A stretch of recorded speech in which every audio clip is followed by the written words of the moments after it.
ಪ್ರಿಯರೇ, ದಿನದ ಬದುಕಿಗೊಂದು ಕ್ರಿಸ್ತನ ಈ ದನಿ ನಮ್ಮೆಲ್ಲರಿಗೂ ಪ್ರೇರಣೆಯಾಗಲಿ.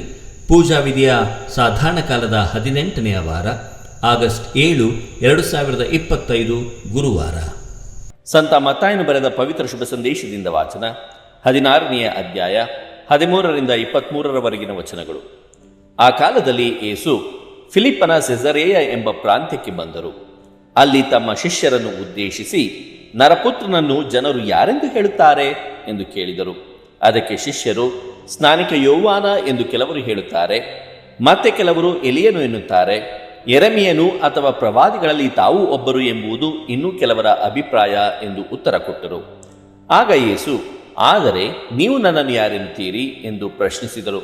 ಅದಕ್ಕೆ ಪೇತ್ರನು, ಅಭಿಷಿಕ್ತರಾದ ಲೋಕೋದ್ಧಾರಕ ತಾವೇ, ಜೀವ ಸ್ವರೂಪರಾದ ದೇವರ ಪುತ್ರ ತಾವೇ ಎಂದನು. ಅದಕ್ಕೆ ಪ್ರತ್ಯುತ್ತರವಾಗಿ ಯೇಸು ಹೀಗೆಂದರು, ಯೋನನ ಮಗ ಸಿಮೋನನೇ, ನೀನು ಧನ್ಯ. ಈ ವಿಷಯವನ್ನು ನಿನಗೆ ಶ್ರುತಪಡಿಸಿದ್ದು ನರಮಾನವನ ಶಕ್ತಿಯಲ್ಲ, ಸ್ವರ್ಗದಲ್ಲಿರುವ ನನ್ನ ಪಿತನೇ. ನಾನು ನಿನಗೆ ಹೇಳುತ್ತೇನೆ ಕೇಳು. ನಿನ್ನ ಹೆಸರು ಪೇತ್ರ. ಈ ಬಂಡೆಯ ಮೇಲೆ ನನ್ನ ಧರ್ಮಸಭೆಯನ್ನು ಕಟ್ಟುವೆನು. ಪಾತಾಳ ಲೋಕದ ಶಕ್ತಿಯು ಅದನ್ನು ಎಂದಿಗೂ ಜಯಿಸಲಾರದು. ಸ್ವರ್ಗ ಸಾಮ್ರಾಜ್ಯದ ಬೀಗದ ಕೈಗಳನ್ನು ನಿನಗೆ ಕೊಡುವೆನು. ಇಹದಲ್ಲಿ ನೀನು ಏನನ್ನು ಬಂಧಿಸುತ್ತೀಯೋ ಅದನ್ನು ಪರದಲ್ಲಿಯೂ ಬಂಧಿಸಲಾಗುವುದು. ಇಹದಲ್ಲಿ ನೀನು ಏನನ್ನು ಬಿಚ್ಚುತ್ತೀಯೋ ಅದನ್ನು ಪರದಲ್ಲಿಯೂ ಬಿಚ್ಚಲಾಗುವುದು.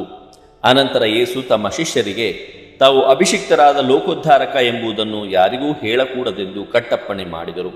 ಯೇಸು ಸ್ವಾಮಿ ತಮ್ಮ ಶಿಷ್ಯರಿಗೆ, ನಾನು ಜೆರುಸಲೇಮಿಗೆ ಹೋಗಬೇಕಾಗಿದೆ. ಅಲ್ಲಿ ಸಭಾ ಪ್ರಮುಖರಿಂದಲೂ ಮುಖ್ಯ ಯಾಜಕರಿಂದಲೂ ಧರ್ಮಶಾಸ್ತ್ರಿಗಳಿಂದಲೂ ಕಠಿಣವಾದ ಯಾತನೆಯನ್ನು ಅನುಭವಿಸಿ ಮರಣಕ್ಕೆ ತುತ್ತಾಗಿ 3ನೆಯ ದಿನ ಪುನರುತ್ಥಾನ ಹೊಂದಬೇಕಾಗಿದೆ ಎಂದು ಅಂದಿನಿಂದಲೂ ಒತ್ತಿ ಹೇಳಲಾರಂಭಿಸಿದರು. ಇದನ್ನು ಕೇಳಲಾಗದೆ ಪೇತ್ರನು ಯೇಸುವನ್ನು ಪಕ್ಕಕ್ಕೆ ಕರೆದು, ಪ್ರಭು, ಹಾಗೆನ್ನಲೇಬೇಡಿ, ನಿಮಗೆಂದಿಗೂ ಹಾಗೆ ಸಂಭವಿಸದಿರಲಿ ಎಂದು ಪ್ರತಿಭಟಿಸಿದನು. ಆದರೆ ಯೇಸು ಪೇತ್ರನತ್ತ ತಿರುಗಿ, ಸೈತಾನನೇ, ತೊಲಗಿಲ್ಲಿಂದ, ನೀನು ನನಗೆ ಅಡೆತಡೆ.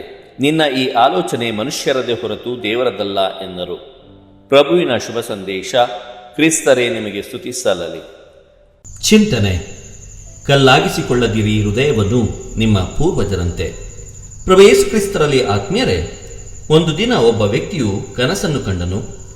ಆತನ ಹಳೆ ಜೀವನದ ನೆನಪುಗಳು ಒಂದೊಂದಾಗಿ ಸ್ಮೃತಿಪಟಲದಲ್ಲಿ ಹೊಳೆದವು. ಒಂದೊಂದು ದೃಶ್ಯದಲ್ಲೂ ಎರಡೆರಡು ಜೊತೆ ಹೆಜ್ಜೆ ಕಾಣಿಸಿದವು. ಒಂದು ಆತನದು, ಮತ್ತೊಂದು ದೇವರದು. ಕೊನೆಗೆ ಕೆಲವು ಚಿತ್ರಗಳಲ್ಲಿ ಒಂದೊಂದೇ ಹೆಜ್ಜೆ ಇತ್ತು. ಪುನಃ ಚಿತ್ರಗಳನ್ನು ನೋಡಿದ. ಅವೆಲ್ಲ ಆತನ ಬಾಳಿನ ಅತಿ ಕಷ್ಟದ ಕ್ಷಣಗಳು. ದೇವರ ಮೇಲೆ ಆತನಿಗೆ ಕೋಪ ಬಂತು. ಅಲ್ಲ ದೇವರೇ, ನೀವು ಈ ರೀತಿ ಮೋಸ ಮಾಡ್ಬೋದಾ? ನಗ್ನಗ್ತಾ ಇದ್ದಾಗ ಜೊತೆಗಿದ್ದು ಕಷ್ಟ ಬಂದಾಗ ಓಡೋಗ್ಬಿಟ್ರಾ ಎಂದು ಹೇಳುತ್ತಾ ಆತನ ಕಣ್ಣು ಸಿಟ್ಟಿನಿಂದ ಕೆಂಪಾಗಿತ್ತು. ನೋವಿನಿಂದ ಕಣ್ಣಲ್ಲಿ ನೀರಿಳಿತಾ ಇತ್ತು. ದೇವರು ಮುಗುಳ್ನಕ್ಕರು. ಕಂದ, ಕೇಳಿಲ್ಲಿ, ನಿನ್ನ ಅತಿ ಕಷ್ಟದ ದಿನಗಳಲ್ಲಿ, ನೋವಿನ ಕ್ಷಣಗಳಲ್ಲಿ ನೀನು ನಡಿಲಿಲ್ಲ. ನಿನ್ನನ್ನು ನಡೆಯಕ್ಕೆ ನಾನು ಬಿಡಲಿಲ್ಲ. ಬದಲಾಗಿ ನಿನ್ನನ್ನು ನನ್ನ ಹೆಗ್ಲ ಮೇಲೆ ಹೊತ್ಕೊಂಡು ನಾನು ನಡೀತಿದ್ದೆ.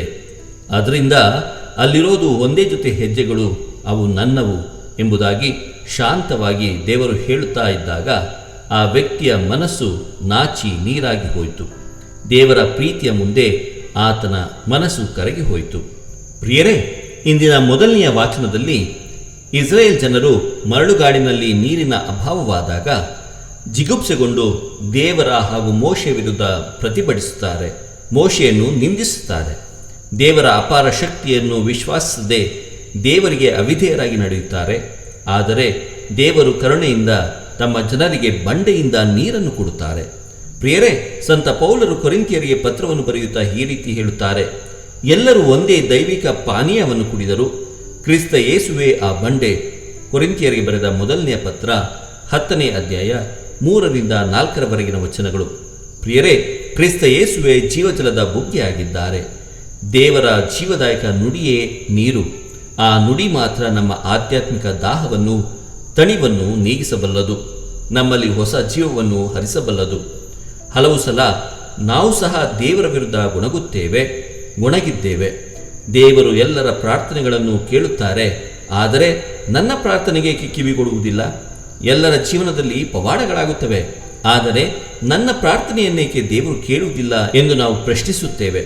ಉಪವಾಸ ಮಾಡಿ ಪ್ರಾರ್ಥನೆ ಮಾಡಿ ಎಡಬಿಡದೆ ಪ್ರಾರ್ಥನಾ ಕೂಟದಲ್ಲಿ ಭಾಗವಹಿಸುವವರು ತಮ್ಮ ಪ್ರಾರ್ಥನೆ ಕೈಗೂಡದಿದ್ದಾಗ ನಿರಾಶರಾಗಿ ವಿಶ್ವಾಸವನ್ನೇ ಕಳೆದುಕೊಳ್ಳುವುದುಂಟು. ಹೀಗೆ ನಿರಾಶರಾಗಿ ಪ್ರಾರ್ಥನೆ, ಜಪತಪ, ಉಪವಾಸ ಎಲ್ಲವನ್ನೂ ನಿಲ್ಲಿಸುವವರು ಕೂಡ ಇದ್ದಾರೆ. ಅವರನ್ನು ನಾವು ನೋಡಿದ್ದೇವೆ.